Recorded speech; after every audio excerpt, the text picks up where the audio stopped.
101, Scott Miles. And number 50, Tom Wilbur, who's just racing a couple races now. Fifth row, 678, Steven Zumaris. 111, Oscar Fernandez. 184, Gavin Monda. And 82, Joy Huda. 17th spot. Row 4, 98, Brendan Walsh. 37, Bud Anderson. 59, James King. And 952, Peter Fry. Row 3, number 5, Harley Barnes. 194, Dion Campbell. Number 25, Greg McCullough.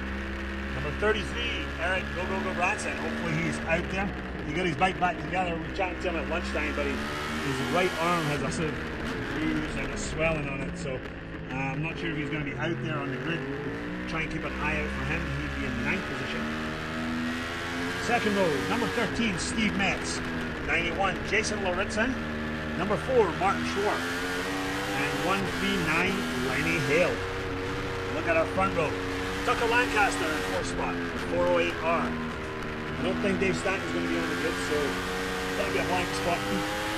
57R is Jeremy Toy. And in pole position, number 1 plate holder for AFM, Ricky Corey. So looking forward to a great race here. We had a great race the last time.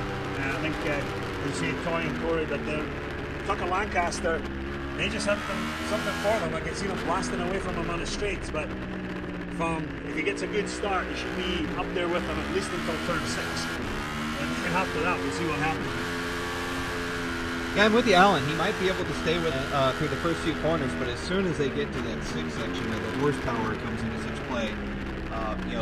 They're going to be 2 seconds a lap faster, and that's not taking anything away from Tucker. They just have much more powerful bikes and a lot of experience with them. Tucker is going for a personal goal. Saw him rolling out there with stickers on his tires.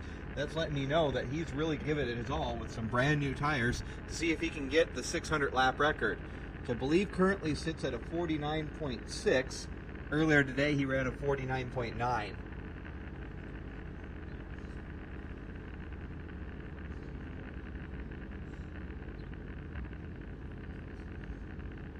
So you see our bikes jockeying for their final grid positions. There's Ricky Corey on the big number 1.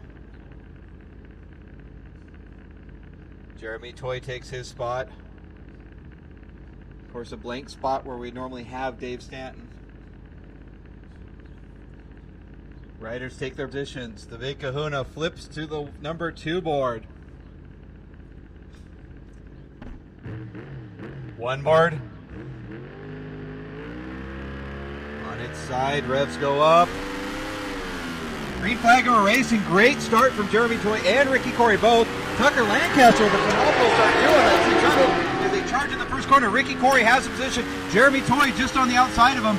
Side by side coming out of turn number 1. The race is on. Heading to turn number 2. Ricky Corey has the advantage. Jeremy Toy right on his back.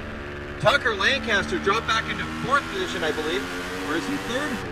A little hard to tell from here. Ricky Corey, Jeremy Toy, and Lenny Hale in 3rd position.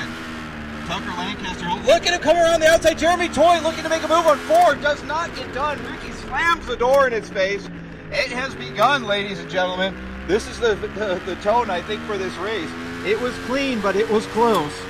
Ricky Corey, Jeremy Toy, Lenny Hale, Tucker Lancaster in that order. And with the 2 of them stirring up there, it's anybody's race. Head through this horsepower section. Tucker Lancaster dropping off a little, but not as much as I would think. And he really will hold on to the back of Lenny Hale. Popping in the blind side. We're going to see him coming over turn 9 at any moment now. It should be Ricky Corey leading, and it is close. 3 bikes close now. Beyond close as they're heading over into turn number 10. Lenny Hale has come up to play. He's going to be a factor in this as they charge into turn number 10. Ricky Corey, Jeremy Toy, Lenny Hale, then Tucker Lancaster. Nose to tail, 3 bikes coming through the S, and it looks like Toy may have dropped back a little.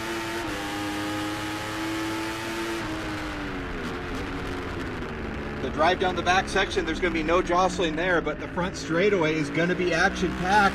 Droppers, what they're doing, get down to this wall. This is going to be 8 laps of pure adrenaline onto the front straightaway using every bit of track. Ricky Corey, Jeremy Toy, Lenny Hale. And the motors are looking similar. We're not seeing anybody gaining any distance on the power, so it's all going to have to be corners. And that's where Jeremy Toy sucks in Ricky a little bit in turn number 1. Tucker Lancaster dropping off a little in that front straightaway. I'm not sure he's going to be a factor anymore unless something bad happens up front. But Lenny Hale is definitely in the fight. He's a couple of bike lengths back, but he can capitalize on anything that happens. Heading into turn number 3. This is where Ricky goes a little bit wide. Jeremy stays nice and tight. And he hasn't much to be. His line reminds me a lot of how Dave Stanton takes turn number 4. He gets a great drive out of 3, but he's unable to capitalize on it because there's a bike in his way as he comes out. Ricky Corey charging on through. He's built up a tiny bit of a gap over Jeremy Toy, which has allowed Lenny Hale to catch all the way back up to the rear wheel of Jeremy Toy. Lenny Hale is now on it going into turn number 8. Over the top of the hill, I'm not sure which place they're going to be, as Jeremy Toy has a real threat from Lenny Hale.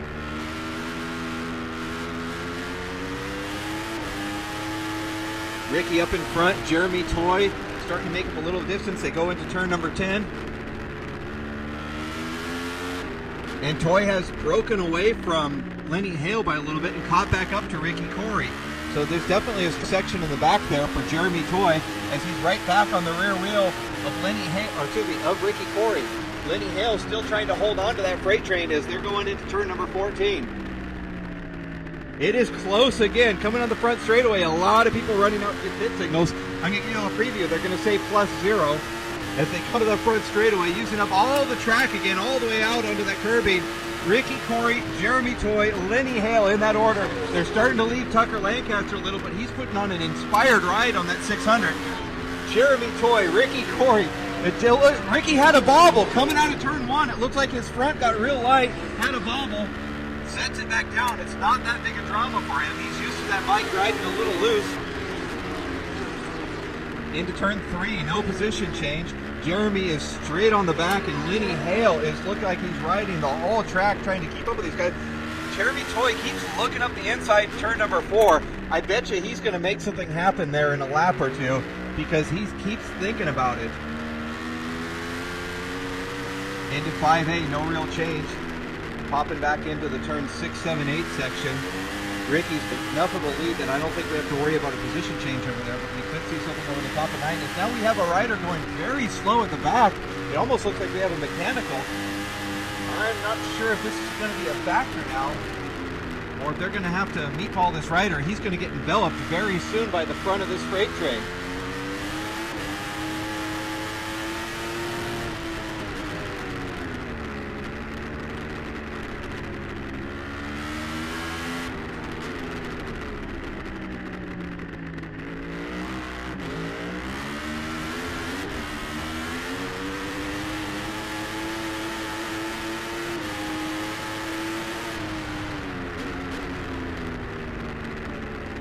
Onto the front straightaway, we're going to have an issue with lap traffic very soon. We had a rider had an on and off.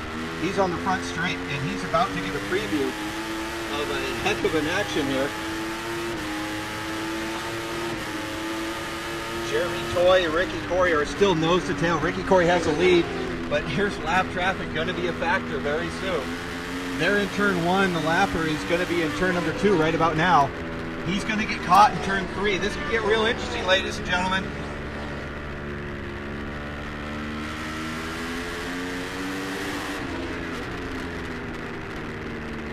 I'm not sure what's happened. This rider seems to be offline. He's going to get caught in turn 4. Ricky Corey, Jeremy Toy, they see him there. They both want to get past him. It's close. That door is getting slammed again and again. As here they go, lap traffic, turn number 5. Ricky Corey, Jeremy Toy over the top of the hill. They're coming out of 5A. I don't know if he has any idea that he's about to get enveloped, but coming out of 5A, there it is. Ricky Corey gets by. I'm not sure Jeremy Toy to get by, though. Heading into 6. No, he does not. Neither rider gets by. They're both locked. They both have to get on the brakes a little bit. And now they both get by cleanly, but it's definitely action-packed. Now Lenny Hale is going to try to catch up there. Coming over the top of the hill, it is going to be Ricky Corey, Jeremy Toy in that order. Nose to tail, heading into 10. There's no real change there. These guys are going at it every single lap. Ricky Corey, Jeremy Toy into 11. Less than 2 bike lengths between him. Lenny Hale is still in incredible striking distance if either one of them has a bit of a bobble. Head back onto the straightaway.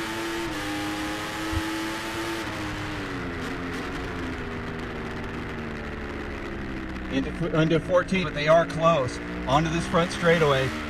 Ricky Corey leading Jeremy Toy by very little. Who gets a better drive? Cross flags are out. We're halfway to the end of this race. And there's only about 2 bike lengths between the rider. Jeremy Toy seems to be very strong coming out of turn 1 into 2. Look, he's making a move up the inside. He's on the inside, and no, he can't get it done. Ricky just stays later on the... It's like he gets on the brakes a little, lets him off, and shoots by him again. Ricky Corey knows that Jeremy Toy is there. He sees him in, I don't know, about 3 or 4 different corners. I'm looking for something to happen in turn 4 now. He's got a monster drive coming out of here. He's looking up the inside. He's there, and no, he's not again. The door is closed. That's twice in 3 corners. The door just gets closed hard. Ricky Corey is doing everything in his bag of tricks to stay in front of Jeremy Toy. Lenny Hale, meanwhile, running a great race in 3rd place. He's dropping off the pace a little bit, but there's nobody who can come up and touch him. 4th, 5th, 6th, and 7th. I'm sorry for you guys right now. You're running a great run. Tucker Lancaster keeping in front of a small pack there on his 600, putting an inspired run, but the real action is up in front with Ricky Corey and Jeremy Toy. Corner after corner, going at it hammer and tong. Over the top of the hill, Ricky has a slight gap over Jeremy Toy. I'm expecting to see that already. But going into turn number 10, both riders very good on the brakes, smooth and fast. We're not going to have any change through the 11, 12, 13. Once they get onto this front straightaway.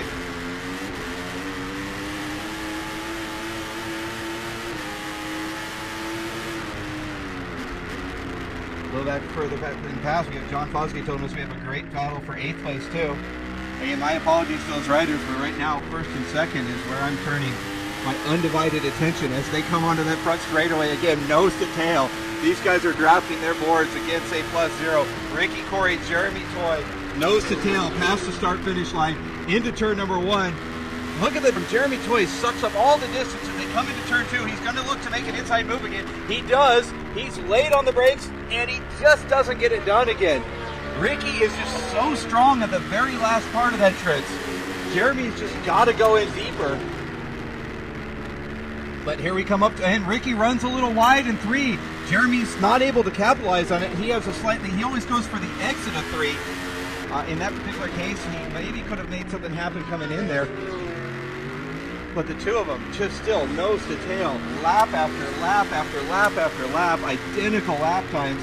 These guys are inspired. Tucker Lancaster still fighting off about 2 different riders. And that's for 4th, 5th, and 6th place on that 600. Jeremy Toy, Ricky Corey, they are nose to tail again, heading into turn number 8 as they shoot up the hill. It looks like Jeremy had a great drive. He might be able to make something happen in the blind section. Popping over the top of the hill. And he has a different line going over 9. He had to drive, he had to let off the throttle a little bit as there was a big red bike in his way. Jeremy Toy and Ricky Corey just putting on one heck of a show for everyone here as just lap after lap.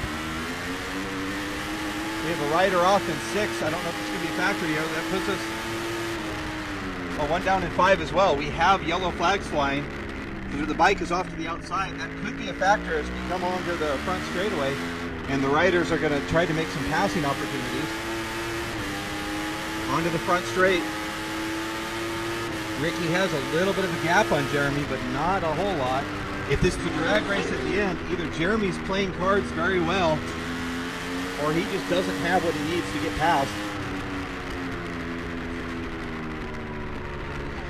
No move in turn 2 this time, as Ricky Corey has enough of a gap over Jeremy Toy. But when I say enough of a gap, I mean like a bike and a half. It is still close. Into 3, I think Jeremy Toy's going to be in position to make something happen coming into 4. But apparently, Jake, so he lets it go as they head on up to the hill. Hopping down the hill. Now we've seen Jeremy make up 3 seconds a lap before, and he is all over the back of Ricky Corey. I got to think that this last lap is where it's all going to hang up. They are so close coming out of 6. No, Jeremy's got him. Jeremy's gotten by Ricky Corey coming out of 6. Jeremy is now trying to open up a bit of gap as they go into turn 8.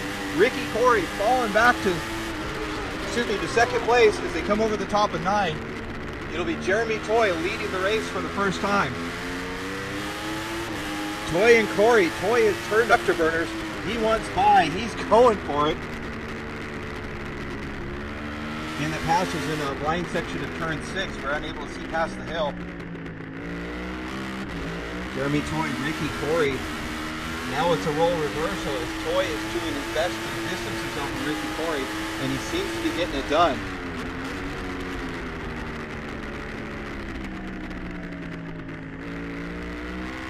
Pretty deep on the brakes. Now he's going to try to make it drive. Let's see what happens when Ricky's in second place. As the white flag comes out, this is your final lap. Jeremy Toy, Ricky Corey, and it is close. We have a drag race going on now. Again, if that's how it plays out in the final lap, it's not going to work well for Ricky Corey. But Ricky Corey is one bike length behind Jeremy Toy as they go to a section where he's extraordinarily strong. That's the entrance to turn 2. And he's going fast, he's going hard, but he's not getting past him as they're coming through turn 2 into turn 3. You see what line Ricky's going to try to take and see if he can get something done. Ricky going a little bit wider. Jeremy is so strong on the exit of this corner, but has to give it a little up in 4. He slows down in 4. Ricky Corey sucks right back in as they come to 5. This is a great equalizer. The yellow flags are down. This is clean racing for the rest of the track. Jeremy Toy, Ricky Corey, nose to tail through 5A, heading into 6. And they're back so close again coming up. Toy still has the lead, but not by much. Ricky Corey is not losing any distance as they come through 7 and 8, maybe about a foot. They head up the hill to turn 9. If Jeremy Toy wins today, he will take the overall lead in Formula Pacific by, I believe, 1 point over the top of the hill. It is still close. The braking zone in turn 10 is where Jeremy Toy is very strong. Ricky Corey, when he's motivated like this, can even deeper into 11, 12, 13. Jeremy Toy, Ricky Corey. Who's going to have the best drive down the back straightaway? They both have good drives. Ricky's got a better drive. Ricky's got a much better drive. He goes up the inside, taking the position. He's got him on the brakes. Ricky Corey is retaking the lead. Let's see if he can keep it. Coming out of the blind section onto 15. It is Ricky Corey ahead of Jeremy Toy, but not by much. The checker flag is flying. There's no drafting. Ricky Corey has it. He got it done. He made the move. He made it stick. Ricky Corey takes the win on one heck of a Formula Pacific race.